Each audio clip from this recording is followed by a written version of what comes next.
Hey guys, and welcome back to another episode of Underrail. Now, this is going to be my second playthrough of this game, and as you can see, I've already gone through and put my points where I want them. What I'm doing basically is going to make a side build character. Now, when you first start off, all these stats have 5 points into them. You can actually lower that down to 3. Now, I kind of wish they would give you a couple builds here on the side that you can say, I want to be a warrior, I want to be a monk, I want to be a caster, something along those, general classes that are usually available in games like this, to give you an idea of where your points need to go. Because when I first started this, I made a character, and I put, I think it starts you with like 3 or 4 points, because, you have 5 points into everything. And I went ahead and assigned those points, and I thought, okay, I'm pretty good. You normally don't lower points in certain skills when you first start off a game, when you don't know what you're doing. You keep what they give you as the default because you're hoping they're going to set you on the right path. Clearly, that's not the case with this game. It's almost misleading because everybody, not just some people, but everybody agrees that all your stats should be set to 3, and then you concentrate on just 3 main stats. 3 main stats means 9, 9, 10. In this case, I'm spreading them a little bit differently because for a side build, you can do a 10, 8, 8, and then 5. Now, strength, the reason you want 8, because at 8, you can wear the best armor in the game. Now, later on, there is armor that you can craft that you will need 9 strength to get. But for every 4 levels, you get an extra point you can put into one of these things. So you could technically put another point into it and have 9 and be able to wear the absolute best armor in the game. And the reason you want the armor is because you need some way to take the hits. Now, Constitution will increase your hit point count. So that's technically kind of part of the same thing, but where certain skills require a certain amount of strength, there's no skills that require a certain amount of Constitution. So if you're going to go with, for me, I'm going to go with a side build with the side character or the side stat of melee, so that I have something to fall back on, because some of the psi abilities aren't very efficient at robots, and I'm going to pick one that is. But even with that, from what I've been told anyways, robots can be somewhat of a hassle. So having the ability to use your melee weapon, especially something like a sledgehammer, which does a whole lot of damage up close, you can kind of get past some of those harder areas with robots that you may find kind of annoying or kind of irritating at some places with just a pure side build, from what I've been told anyways. Now, I've already gone through the game for quite a long ways, and I actually got to a part where I couldn't beat, which is why I'm starting over and creating another build. Now, will is for your psi abilities. The higher the will is, the more your bonus points will be put into your psi. So look, you have 3 different ones. You have thought control, psychokinesis, and metathermics. Now, usually you're only going to pick 2 of these, and I'm picking 3 because I kind of like metathermics, because it has a lot of area effect kind of spells and a ton of feats that you can upgrade with. Thought control is good against people, but not against humans. And psychokinesis is okay against machines. Not the greatest, but it's pretty good. So we're going to try to go with all 3. Granted, I'm only putting 10 points into metathermic, so that it's basically a side psi ability. It's not going to be my main 2. These are going to be my main 2 that I'm going to put most of my points into. Now, I did put points into tailoring, mechanics, and electronics. Now, the reason behind that is mechanics and tailoring will make you better armor, and you're going to need better armor for the ability to take hits, because we didn't go with a dexterity or an agility defense. We went with a strength defense with a side of Constitution. So if you want to be more of a like a stealth guy, you want to go with agility or dexterity. If you want to be like a monk, you go with agility, dexterity kind of defense. We're not doing that with this one. Also, intelligence will affect your stats as well. Down here where you do electronics and things like that, you'll see that it requires a high intelligence, and you get a little bit of bonus points for having that. In fact, we could probably lower. Nah, we're going to keep electronics the way it is, because electronics will allow us to make psi boosters, which we're going to be using tons of if we're going to be playing a psi class. So we're going to leave that the same. The other thing that I wish I could put points into would be Persuasion Intimidation. There's a lot of, or I shouldn't say a lot, but there's a few conversation points in the game where you can use Intimidation. That's usually the best one. Intimidation seems to be for enemies. Persuasion seems to be for allies. So if you're trying to persuade somebody to give you a key card to open up a door, that's your ally. Persuasion is what you need. If you're trying to intimidate somebody to not fight you or to let you pass without a fight, you know, something along those lines, that's the skill you're going to be using. It comes up occasionally, but you need a pretty high skill in it, and usually in this kind of game, you want the fight. You want to be able to fight these people because you want the armor, you want the weapons that they have, you want the loot, you want the experience. So Intimidation, where it's kind of nice if you're going to be playing like a stealth build, is not something I would suggest really having, because even in those situations where I can get past with Intimidation, I always go back anyways and kill them anyways. So it may help you avoid a huge fight where there's like 5 guys on one, but with the right stats, you can get past that anyways without too much of a problem. Whereas, you know, with Persuasion, sorry guys, you can have it where you can get into access to certain areas. It doesn't happen very often. I think 2, maybe 3 times in the entire game you actually use Persuasion from the point that I got. So it's pretty rare, and you put a lot of points into it. So again, not really worth it. But they are kind of interesting, and I would like to see them used more in the game. If the programmers ever watch this and be like, hey, you know, it'd be pretty cool. I like that kind of stuff in the games, to be able to talk my way out of or into something. Mercantile is your ability to get better prices in the store. Now, from what I've heard with this, it helps you immensely at the very beginning of the game when you need to buy ammo and small stuff like that. But then when you get towards the end of the game, this is almost a useless skill, because the stuff that you want, you can't buy. You have to make, which is the whole point of me going into tailoring and mechanics and electronics and eventually into biology. Chemistry is for like grenades and traps and poison and stuff like that, so you're not really going to be using that too much for the build that I picked. But these other 4 you will be using. But if you want the best armor in the game, you want the best weapons, you want unique things that you can't get any other way, you have to make them. So this is only going to help you out to a certain extent. You know, it's not going to be the greatest thing, but you got to have some way to make money in this game. You have to, because there's really you don't find money left and right.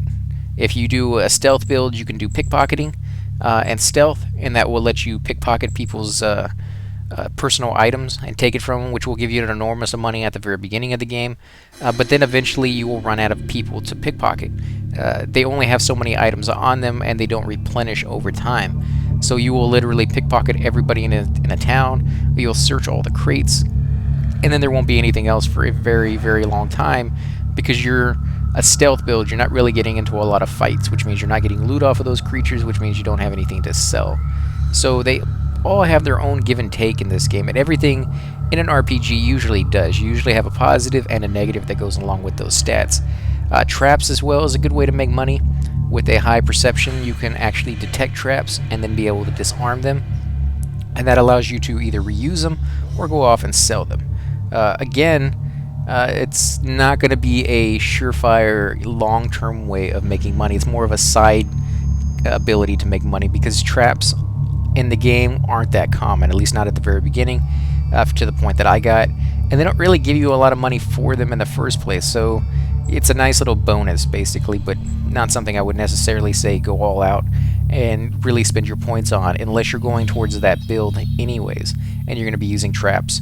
Because if you go stealth and pickpocketing, you will preferably like to put down traps when the enemy can't see you, and let them pave over it and get hurt, and you didn't even have to enter combat and you still killed them. So that's kind of a nice little ability.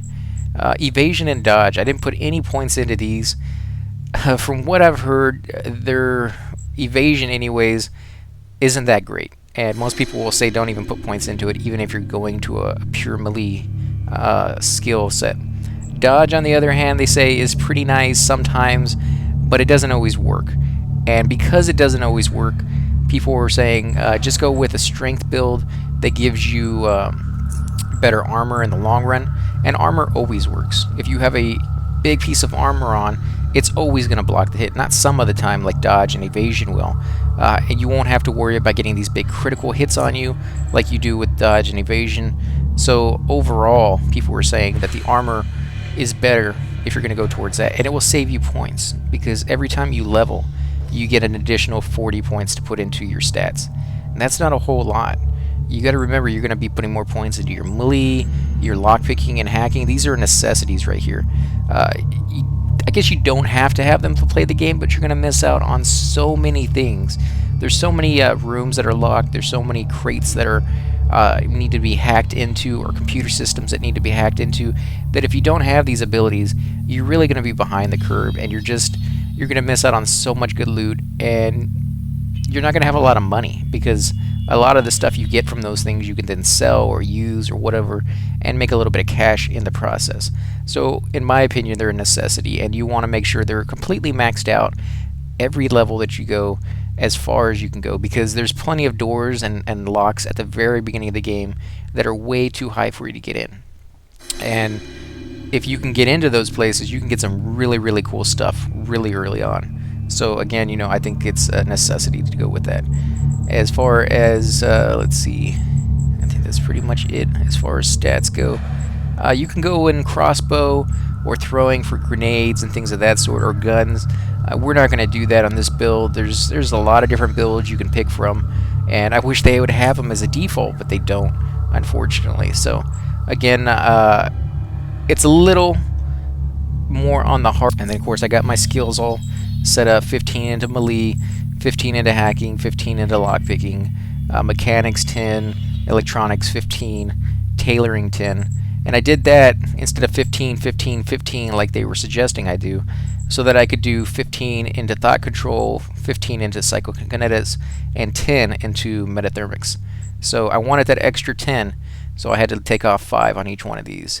And I wasn't willing to do it on my hacking and lockpicking, because that has to be maxed out. And I wasn't willing to do it on my melee, because that's going to be basically my attack at the very beginning of the game. You're not going to really have very powerful psi abilities to start with, and you're not going to have a lot of money to buy more of those psi boosters, so I needed that. And then as far as feats go, I'm leaning towards conditioning. It reduces all mechanical heat and cold damage taken by 10% plus 1% for every point in Constitution above 5.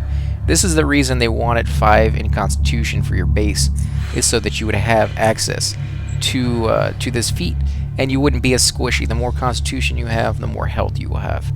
As far as these other ones like hit and run, every time you kill an enemy with your melee or ranged weapon, your movement points are reset to 25, cannot exceed your maximum if they are below that number. Now, that's kind of nice if you're going to be a pure melee, because there's two really ways of attacking in this game. There's initiating, which is when you first start a fight, you're far apart from each other, and you need some way to reach them and attack them if you're going to do a melee-based attack.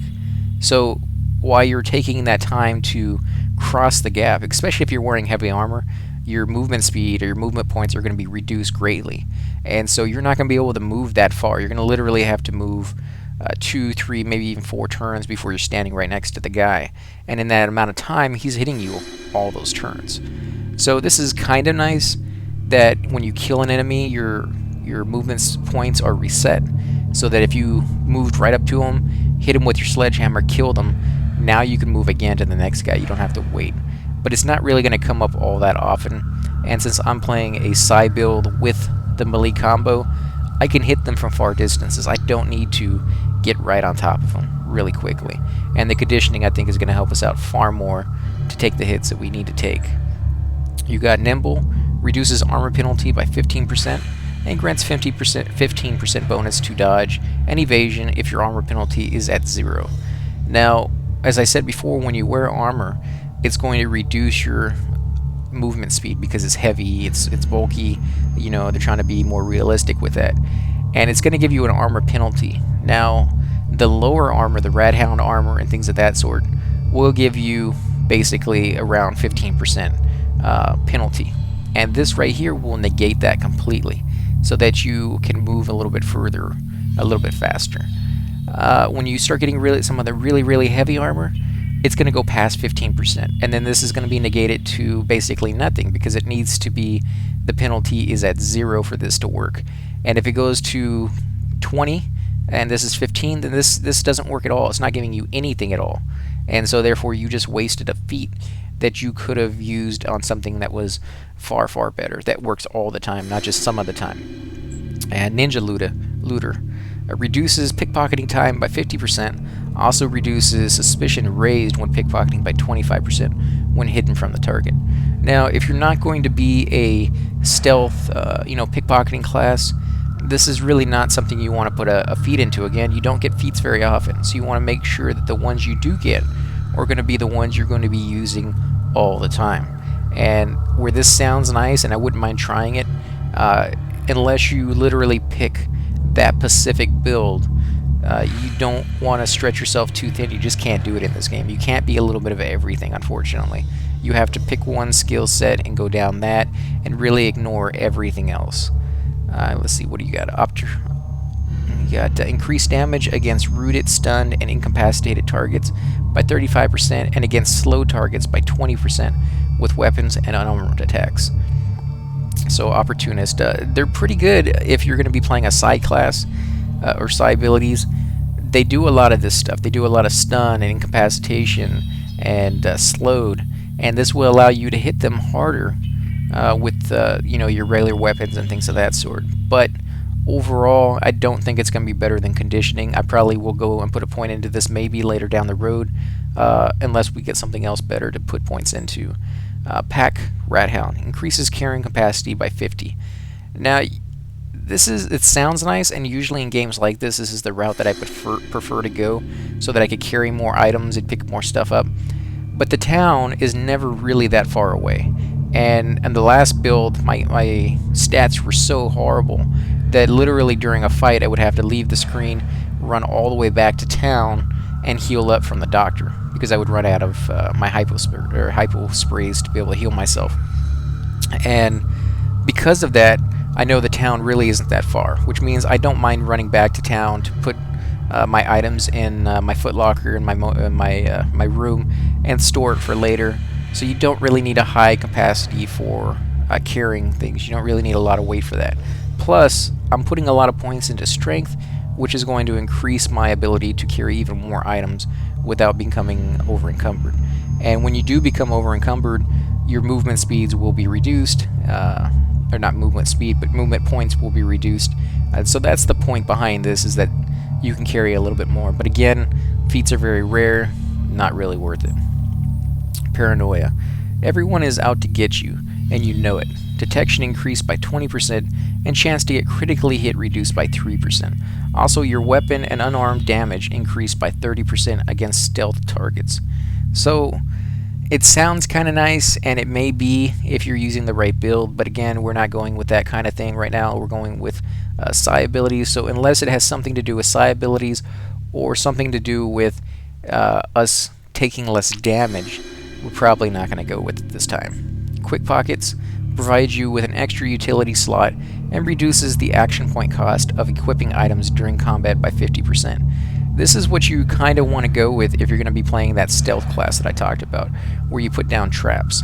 The utility slot are basically grenades, different kinds of arrows, poison, serrated arrows, landmines, things of that sort that you can put down, traps. And this will allow you to put them down while you're in combat and then move away, and you can do it without losing any action points. So again, unless you're going to that stealth build, you're probably not going to want to use this. Recklessness increases your chance to critically hit with all weapons by 10%, but also increases your chance to get critically hit by 3%. So again, it's a give and take. You can't get one thing without the other in this game. So you're going to increase your chance to critically hit by 10%, and then you're going to get hit more by 3%. So if you have the ability to block that with, say, armor, that might work out in the end. You might be getting more critically hits on them, especially if you initiate combat all the time. If you're the one who starts it, you're going to get that first hit, and maybe that's more than enough to kill them in one hit. I've seen characters that are so strong that they can just literally walk all over people and just, one shot, one kill. So that might be worth it for you if you're going down that route, but we're not. So snooping increases perception by 3 for the purpose of detecting hidden passages and other secrets. Now, I really like this. I wish I could go more towards the perception stats and really get into some of these hidden secret passages, because there are a few that I discovered already in my first playthrough.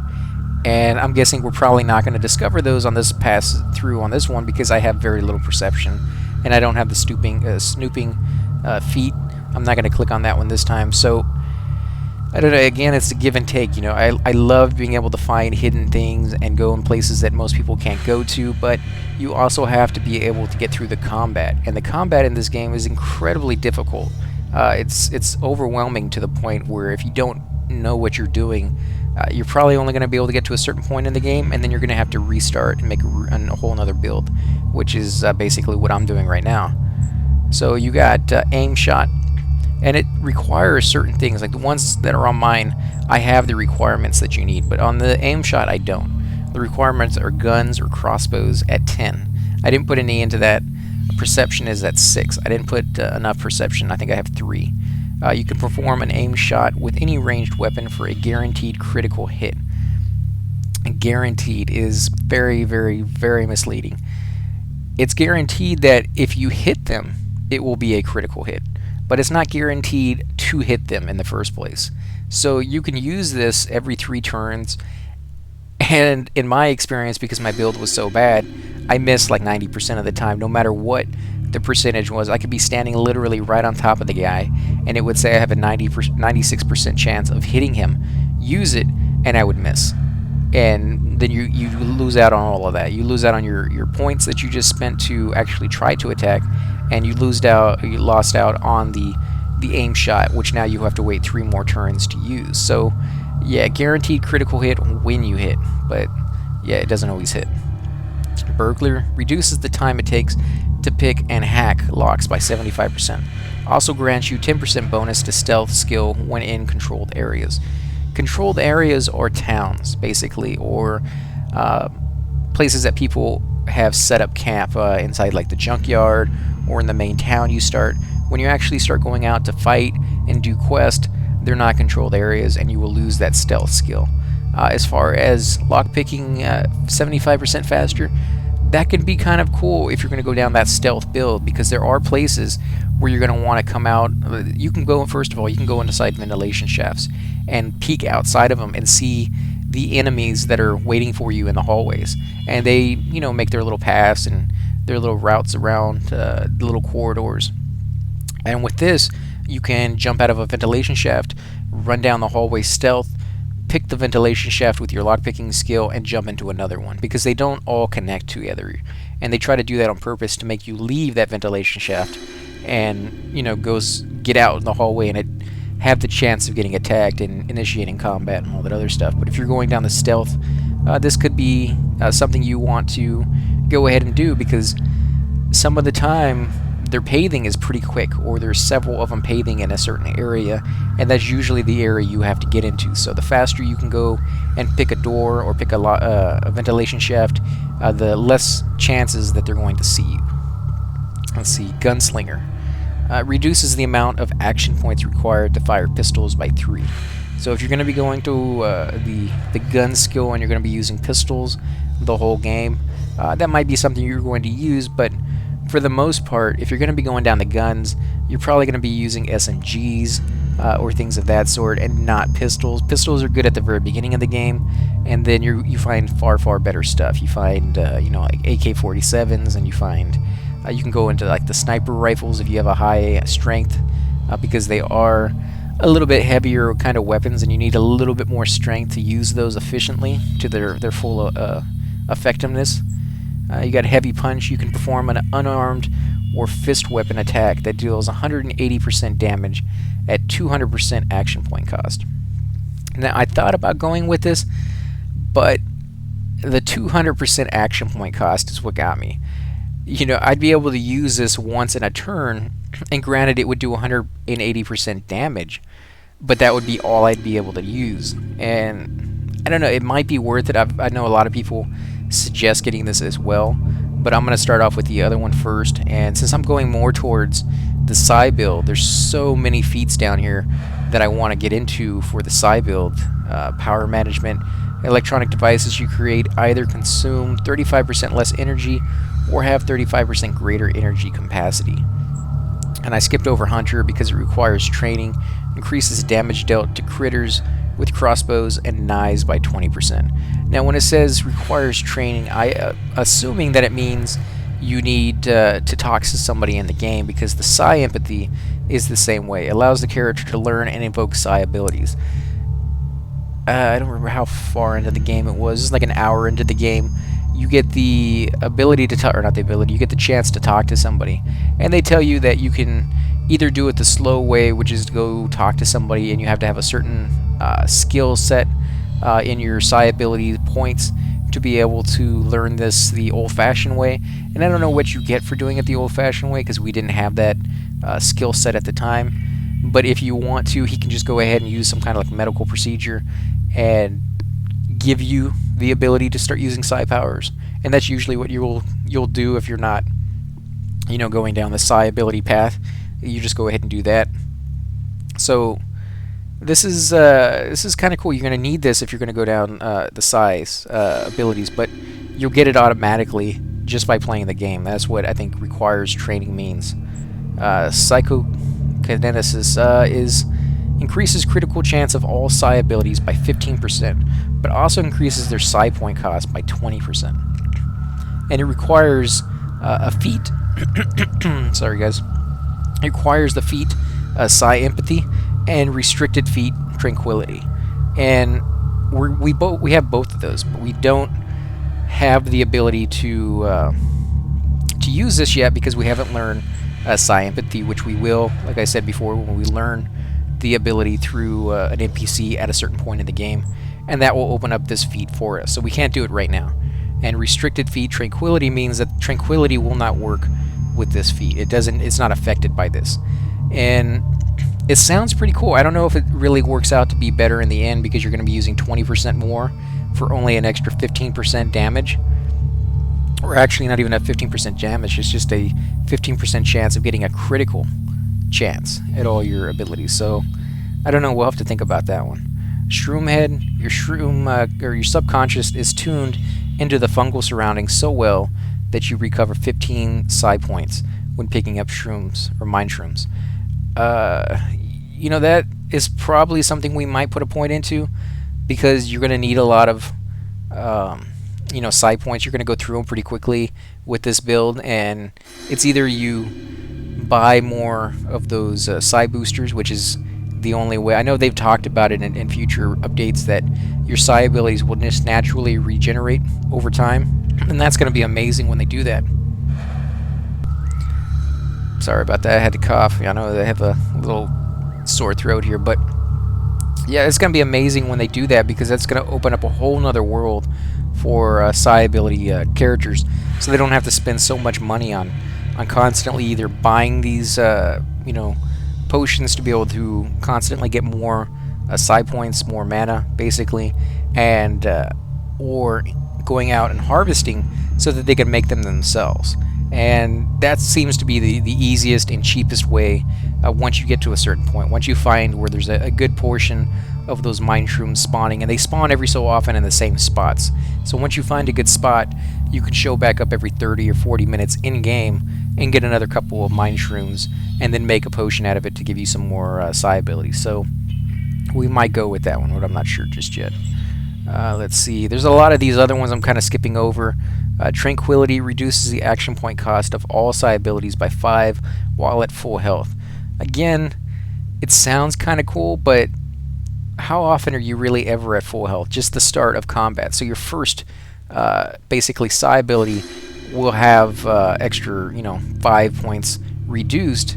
And I guess if you're doing a lot of stunning and stuff like that, you can stay at full health maybe the entire fight, and that might be worth it. But if you're taking on more than one mob, whether it's a robot or a person, and they're not all grouped together, you may have a hard time, you know, hitting all of them at the same time, even with area effect spells and things of that sort. So I don't know how well this will actually work out, but it's definitely something worth considering. Let's see, keep going. Cerebral trauma increases the base damage of your neural overload psi ability by 25%. Also, whenever it lands, it reduces the target's psi points reserved by 15% of their maximum psi points. So this is probably something we'll put a point into. I mean, this is the best thing we've seen so far because it's constant. It just increases the base damage of your neural overload psi ability by 25%. And because it also reduces the target's points, that's kind of cool when you're fighting like psi beetles who have power of their own, or if you're fighting what are the other guys called? They're like crawlers or something like that, or burrowers I think is what the name of they were, and they have psi abilities basically of their own as well.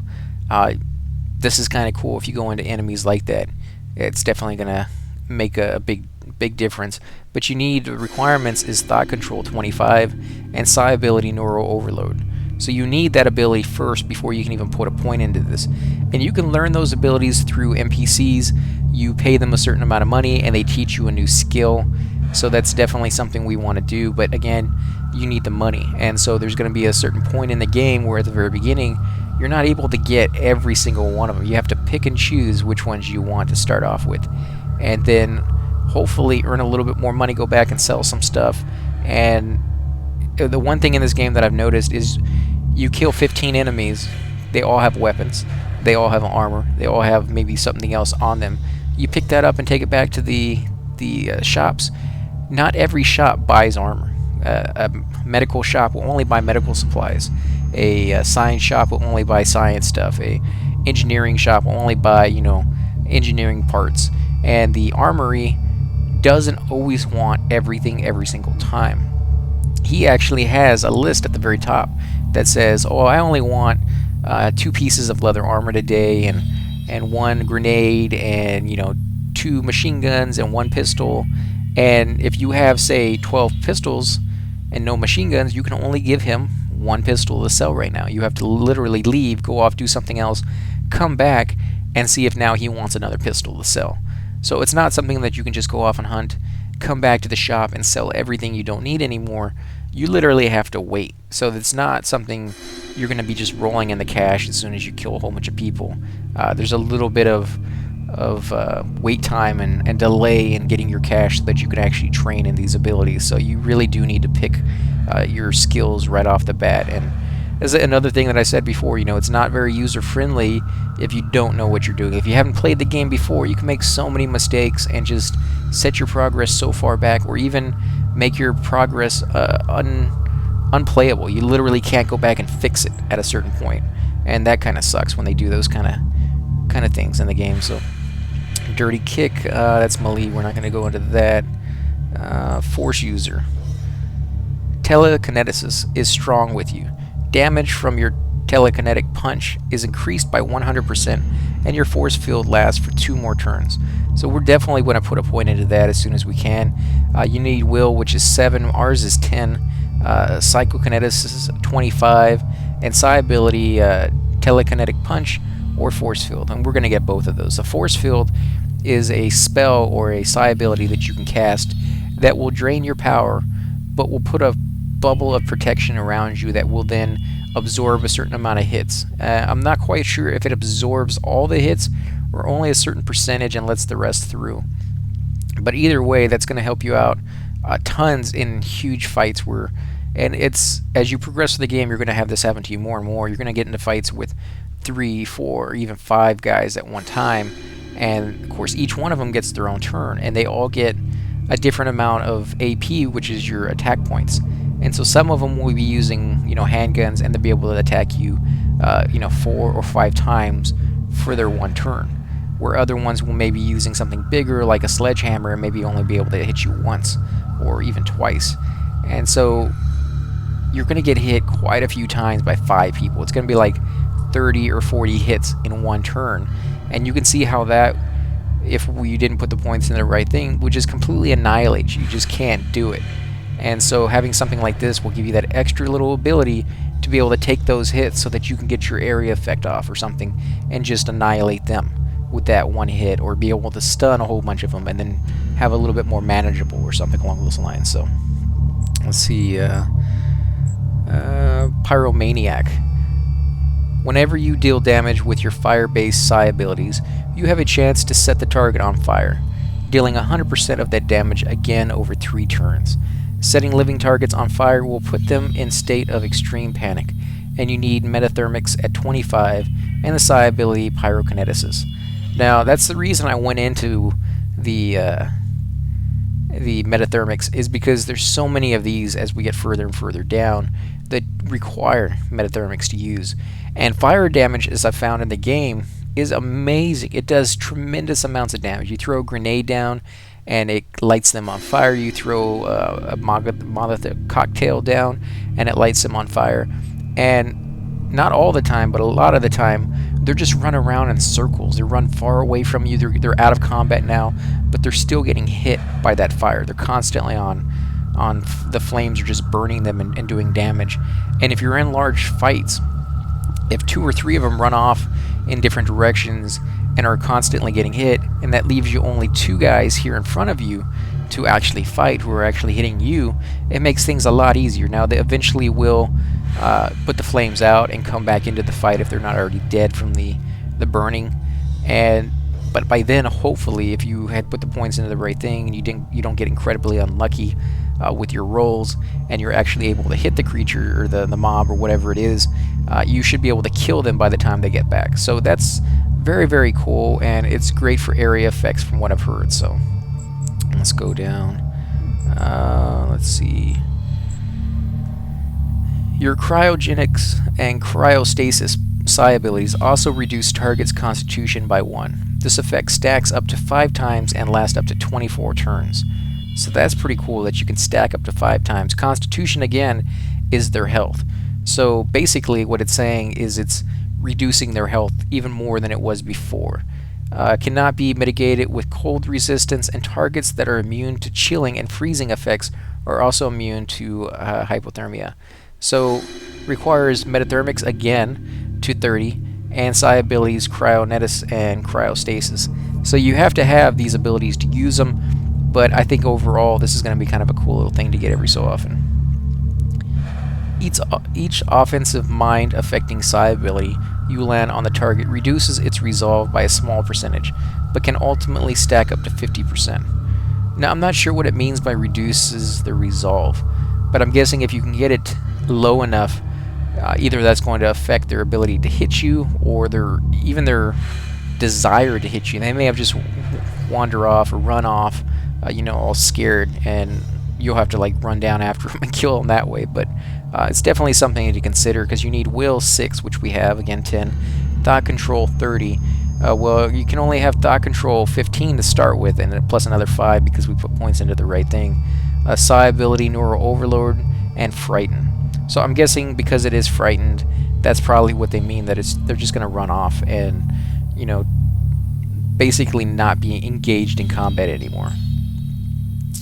After invoking heat-based psi abilities, you gain thermocity, which reduces the action points cost of your next cold-based psi ability by 50%, and vice versa. If unused, the bonus expires after 2 turns. And again, it uses metathermics 30 and the psi ability, the cryo and the pyro. So there's a lot of metathermics feats in this game, and that's why I went ahead and put a couple points into it. Cryogenics introduction increases the duration of all cold effects of your psi abilities by 1 turn, and allows you to shatter targets caught in your cryo if the attacks deal over 50% of the target's remaining health. Only mechanical and cold damage dealt is considered. And again, it uses metathermics 35 and the cryostasis. Let's see. No, not that one. Cheap shot. Premeditation. When activated, this ability will reduce the psi cost of your next psi ability by 50%. Its action points cost by 100 and increases its range by 3. That's pretty cool. And it works with all of them. Metathermics, Psychokineticus, or Thought Control. And the feat is psi empathy, so you have to have at least your psi ability power to use it. And of course that makes sense because you can't use the the bonus of this unless you have some kind of psi ability to use. So we're definitely going to use this one. I didn't even know this one existed. This one is pretty cool. When activated, this ability will reduce psi cost of your next psi ability. So you'd kind of almost want to wait until you're going to use one of your big spenders, one of your like area effect spells or something like that, and reduce it down to 50% of the cost of the power.